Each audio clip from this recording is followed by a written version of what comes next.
Hello! Money saving tips while cooking ang aking mai-share sa inyo because I bought this chicken and so I'm making different menu for the price of the chicken I bought. I make adobo. I use the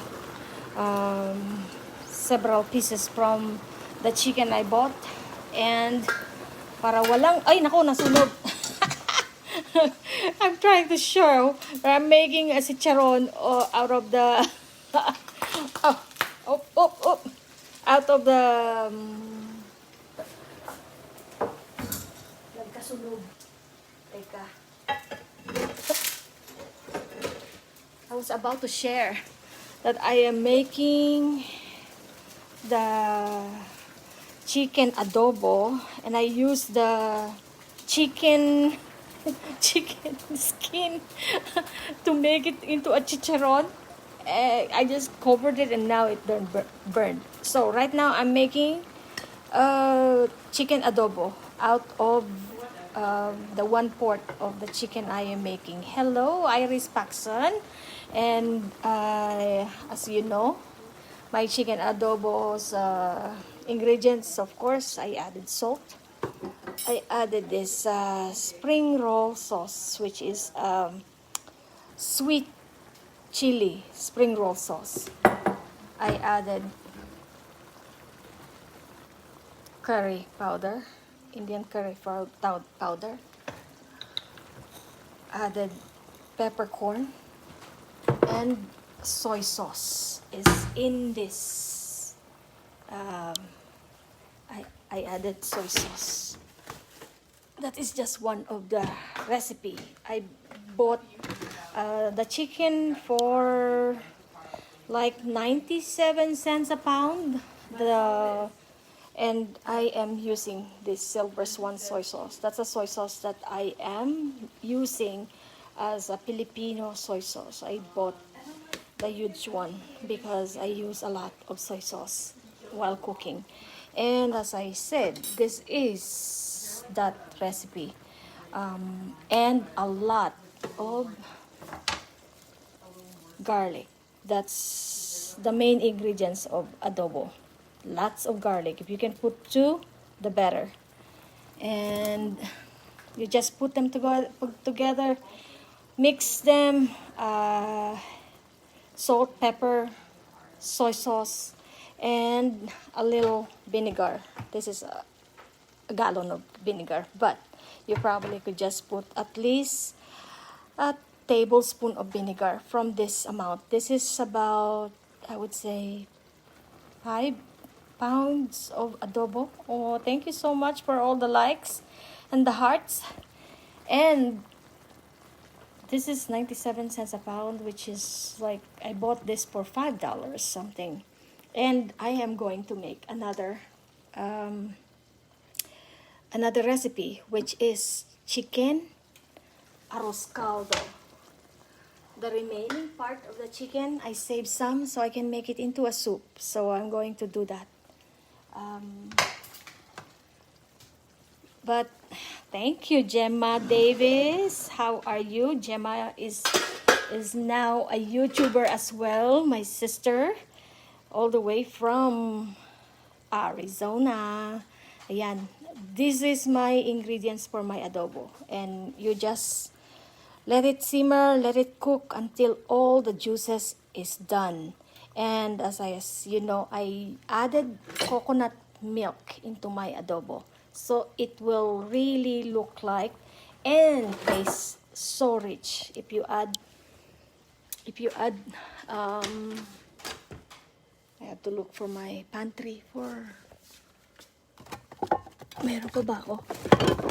Yay! Hindi ko may pakita yung pantry ko.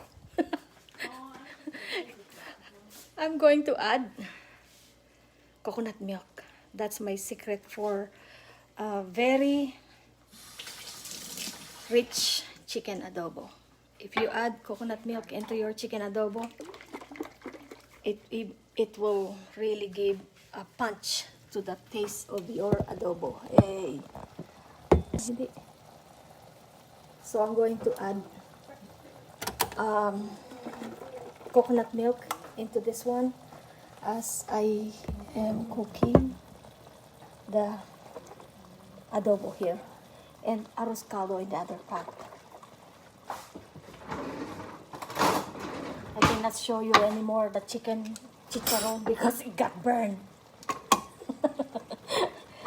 I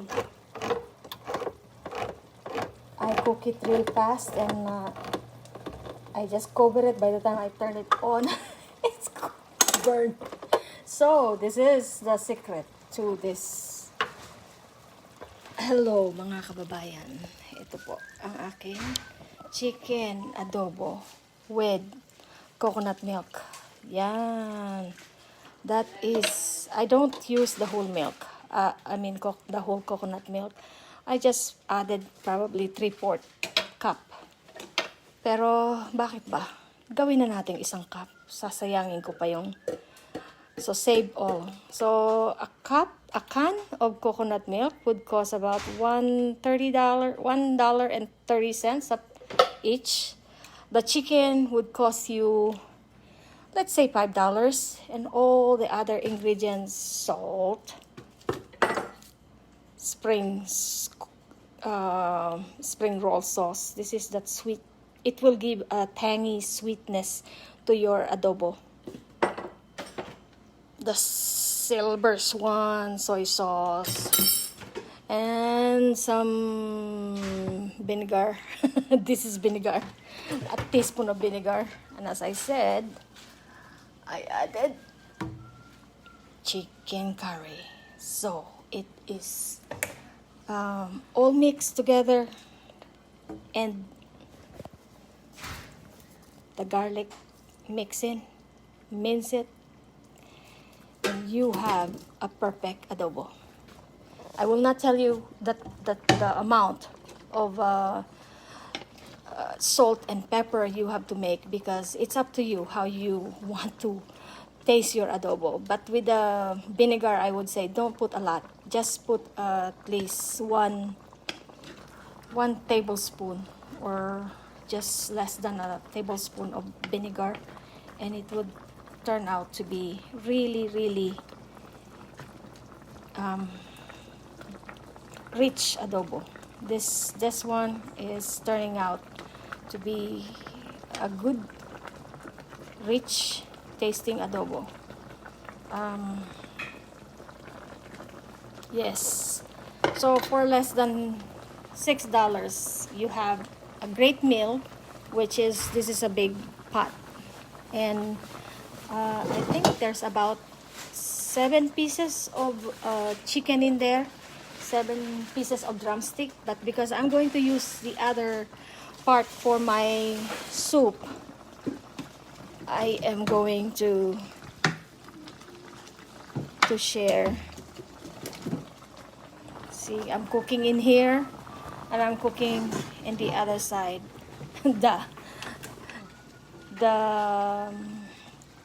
It's hard if I have to.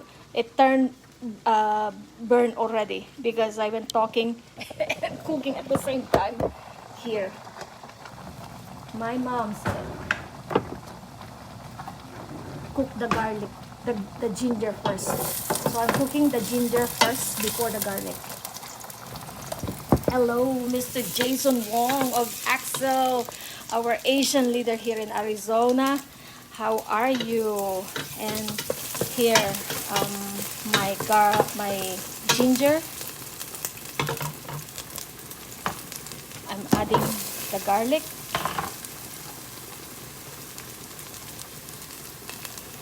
You add the ginger first, so it would really give its flavor right away. Yes.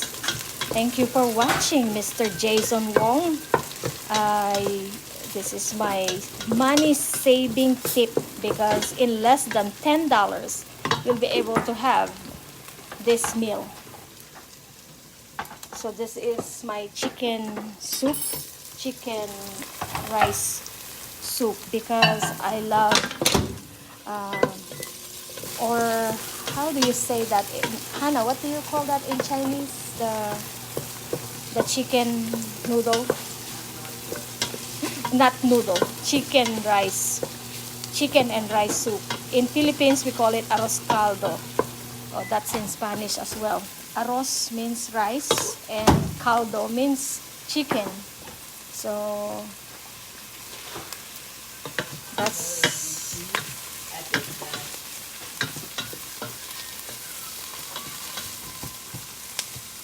I'm cooking that one, and I'm cooking the other side. This is the adobo. I can smell it. It's so good. The smell of this adobo. If you are next to my house, you can smell it.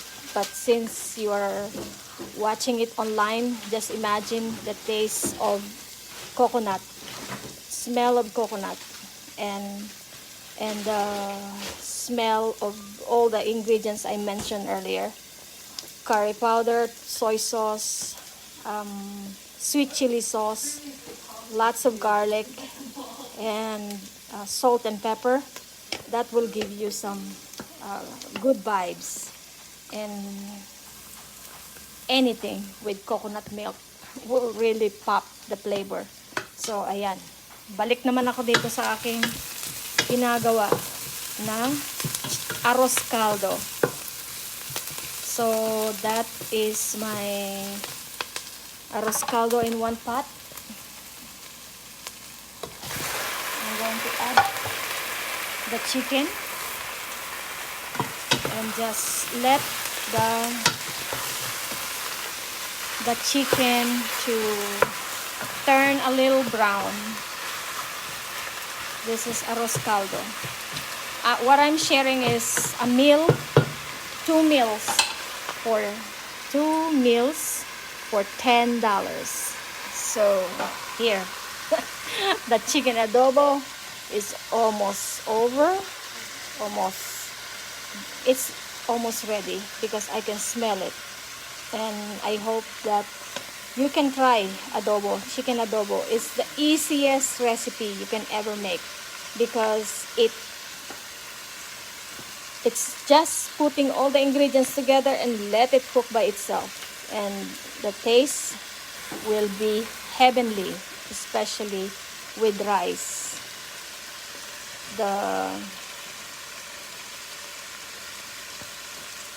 If you can see the color of that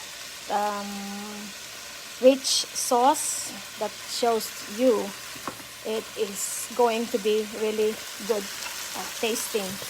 Ayan, balik naman ako sa arroz caldo, making sure that this will not burn.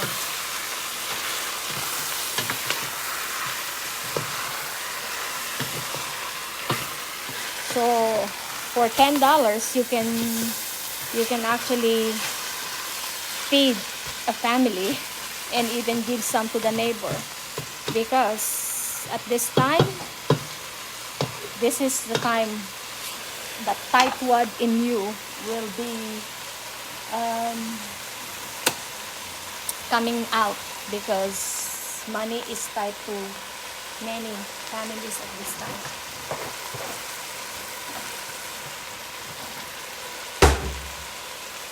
I'm going to add plain rice on this chicken adobo to make it the chicken arroz caldo. So chicken with rice. I'm going to turn it here so I can wash my rice.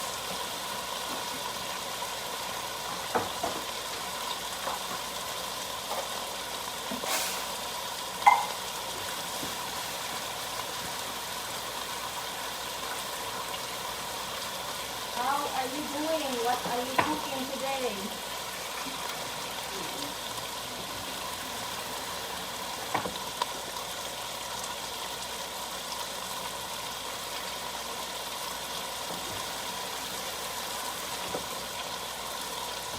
Hala.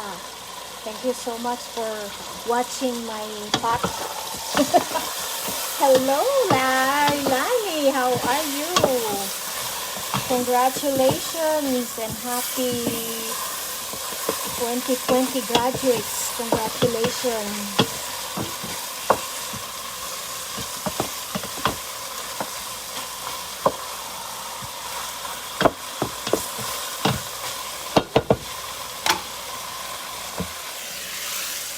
Eto na.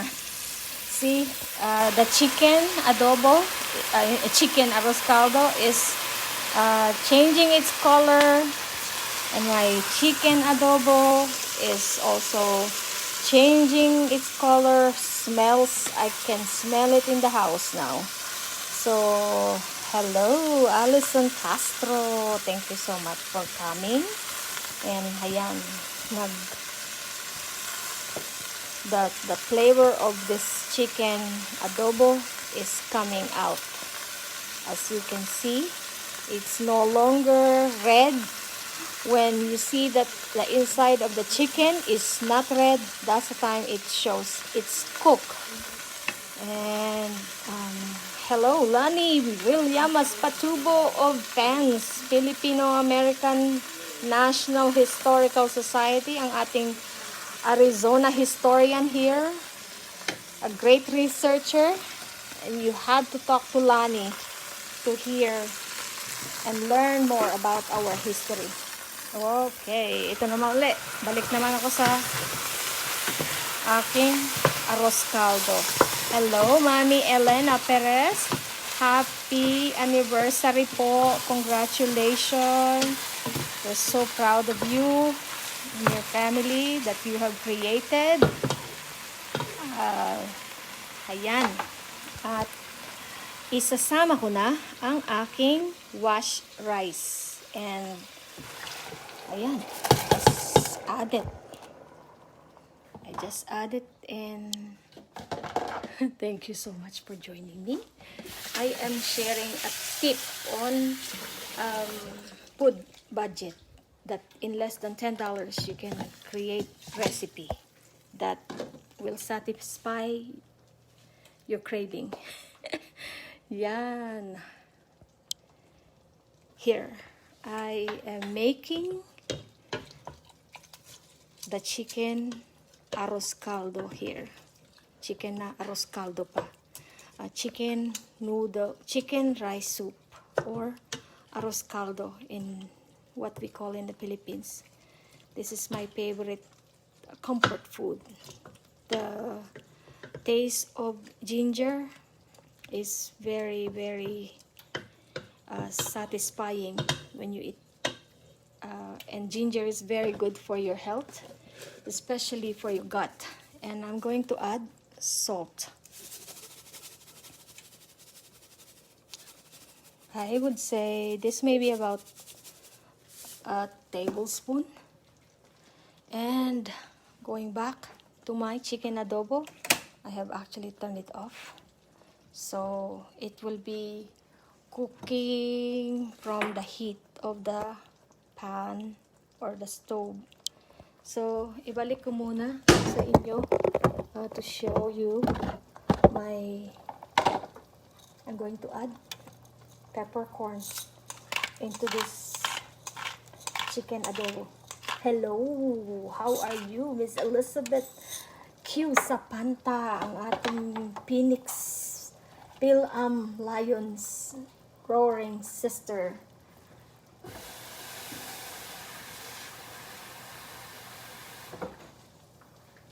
I'm going to add more water into this pot. Hello, ayan. Thank you so much for joining me. Ito na. So, this is my base for my chicken arroz caldo. Just increase the heat. Let it boil. Let it cook. Let it go. Parang frozen to eh. Dito frozen chicken. Defrosted chicken. So, we're now letting go to boil and soak in the taste of onion, garlic, ginger, salt, pepper, and chicken and rice all in itself. It will be wonder. So now I'm going to cover it and show you ang aking adobo is now cooked and ready. So if you have rice, let's go eat and share the meal. Maraming salamat po for joining. Thank you so much for joining ang aking $10 meal. 2 dishes in 1. Chicken adobo and arroz caldo. Kulang na lang tokwat baboy. Maraming salamat for joining me, and till next time, God bless you. Be safe. Bye-bye po. Bye-bye.